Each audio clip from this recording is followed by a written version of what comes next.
Hello friends, कैसे आप सब लोग and thanks for watching my channel. दोस्तों, एक और नया वीडियो कंटेंट लेके आया हूँ और इस वीडियो में हम जिस स्टॉक की बात करेंगे वो है पावर ग्रिड कॉरपोरेशन। दोस्तों, पावर ग्रिड कॉरपोरेशन में पिछले कुछ दिनों में आपने देखा होगा कि बहुत शार्प बाउंस बैक आया है।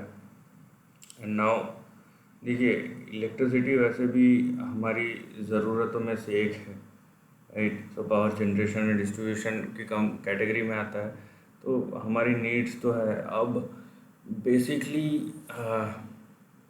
ये जो सेक्टर है हमेशा लाइमलाइट में रहता है, लेकिन मोस्ट ऑफ द टाइम्स कुछ गलत रीज़नों की वजह से। गलत रीज़न बोलने का मतलब ये नहीं है कि फ्रॉड की वजह से, बल्कि ये सेक्टर में डेट इश्यूज है, क्योंकि और ये कैपिटल इंटेंसिव सेक्टर है।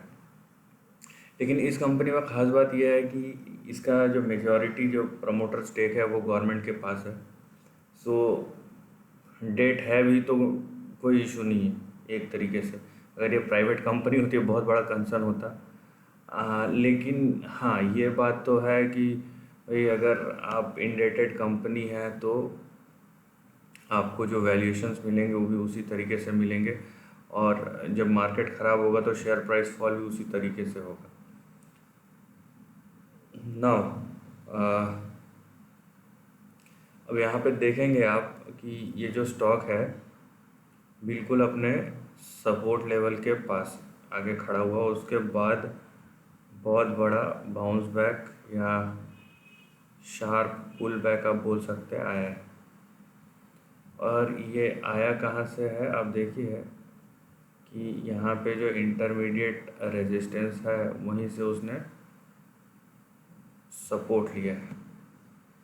पहले का जो सपोर्ट लाइन था वही एक्टिव होके अभी का सपोर्ट लाइन बना है, वहीं पे फिर से इसने सपोर्ट लिया है और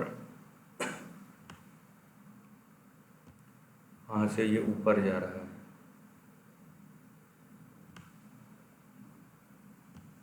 यहाँ पे आप देख सकते हैं।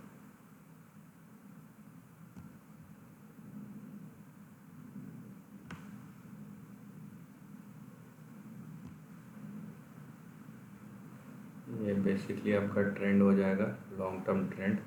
लेकिन ये दोस्तों, इस टाइप की कंपनीज में थोड़ा सा कॉशियस रहना ज़रूरी है, क्योंकि आप देखेंगे बहुत कम, मैं इसके लिए नहीं, ये लाइन जो बोला मैंने स्पेसिफिक पूरे सेक्टर के लिए बोला। देखिए, पावर हमारा नीड है नो डाउट, लेकिन हर कोई परफॉर्म नहीं करता है, राइट। लेकिन अगर मैं इस चार्ट की बात करूं, अब देखिए स्पेसिफिक चार्ट की बात करूं, यहाँ पे पहले सपोर्ट लिया है, सो वही सपोर्ट लेवल यहाँ पे भी है। लेकिन मैं ये बोलूँगा कि ये सपोर्ट लेवल को आप बहुत स्पेसिफिकली जो है स्ट्रिक्टली आप मॉनिटर कीजिए और स्टॉप लॉस रखिए, क्योंकि अगर फिसला तो फिर से नीचे जा सकता है। यहाँ से 30 रुपये का ऑलरेडी बाउंस बैक आ चुका है, 30 से ज़्यादा रुपए का। सो अगर ये ऊपर गया तो नेक्स्ट हमारा जो रेजिस्टेंस है वो यहाँ कहीं होगा लॉन्ग टर्म, और अगर इंडी टर्न बैक हो रहा है तो फिर से हम ऊपर की तरफ जाएंगे और हमारे जो टारगेट होगा वो रहेगा ये, इसका जो हाई है वो टारगेट होगा ये, राइट। और अगर ये टूट जाता है, क्योंकि ये रेजिस्टेंस भी है टारगेट भी है, इसके ऊपर गया तो फिर ये नए लेवल्स पे पहुंच जाएगा, मतलब ये ओपन स्काई हो जाएगा, फिर नए ट्रेंड्स बनेंगे। सो उतना फ़िलहाल नहीं जाएंगे, लेकिन जो करेंट ट्रेंड है उसी को अगर हम एक्स्ट्रापोलेट करके देखते हैं कि क्या मिलता है उससे, वो ज़्यादा बेटर है। कि इसमें देखिए मूवमेंट तो है इस स्टॉक में, लेकिन इस तरीके का मूवमेंट नहीं है कि उसको हम लंबे समय तक भुना सके। बात यह है, क्योंकि अब देखिए 2009 से 8 से 2009 तक ये खाली 92% का ही मूवमेंट दिया। उसके बाद ये 2009 से लेकर 2013 तक 4 साल का पूरा स्लम्प था, एक कंसोलिडेशन रेंज था। फिर 2013 से ये 2017 तक 156% का मूवमेंट दिया। तो यहाँ पे ये चीज़ है कि जो कॉन्ट्रैक्शन है, मूवमेंट का कॉन्ट्रैक्शन है वो बहुत ज़्यादा है। मेरे बोलने का मतलब ये है, आप अगर कोई दूसरी प्राइवेट कंपनीज देखेंगे जो अच्छी परफॉर्म की हो, चाहे भी 2013 से 17 के बीच में 2000, 3000, 10,000, 15,000% के रिटर्न दिए हैं। लेकिन वो यहाँ पे नहीं देखने मिल रहा है। तो कोई तो रीज़न होगा। सो इसलिए क्योंकि देखिए इनके डेट हाई है बहुत, मतलब 3 टाइम्स, अराउंड 3 टाइम्स का डेट है इनका, अगर आप फंडामेंटल्स के ऊपर जाएंगे तो कुछ कंसर्निंग पॉइंट्स तो है, लेकिन क्योंकि ये गवर्नमेंट सेक्टर के अंडर आता है, so in terms of running the company no problem. लेकिन मैं अगर as a shareholder point of view से सोचता हूँ तब मेरे को देखना पड़ेगा ये चीज़, राइट। सो इसीलिए मैं बोल रहा हूँ आप इसको ज़्यादा एक्स्ट्रापोलेट मत कीजिए ट्रेंड को।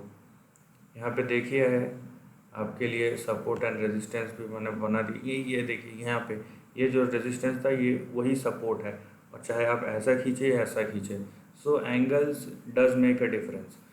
और उसके बाद अगर ये टूट जाता है तो फिर आपको बताइए ये लाइन, और उसके नेक्स्ट जो दिख रहा है हमको ये दिख रहा है। सो आप ट्रेंड को एक्स्ट्रापोलेट मत कीजिए, इसी रेंज के अंदर रहिए।